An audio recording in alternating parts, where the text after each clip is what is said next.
Бәріңе сәлем. Таңертеңгі дастарханды осылай жинап, ыдыстарды жуа бастадым. Бала-шағаның кашалары беріп, чайларын беріп қойдым. Түске не тамақ жасасам болады деген ой тұр. Ыдыс жуып тұрып. Одан кейін далаға шығып, сиырлардың суларын бердім. Осылай тасып бердім. Күн жылы болғанымен арна әлі еремепті мұзы.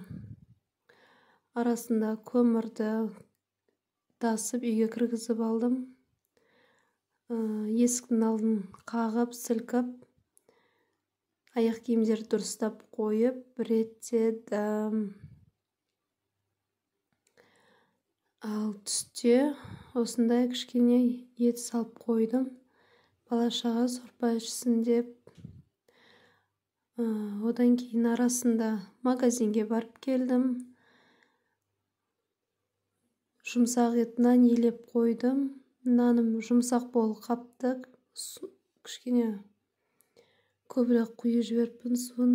Осылай кішкене иығын қандырып, елеп алдым.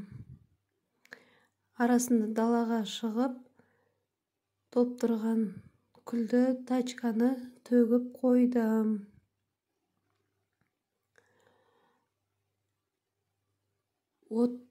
Пешке от салып қойдым. Даусыма мән бермеңіздер, кішкене тамағым ауырып тұр еді. Сау болыңыздар.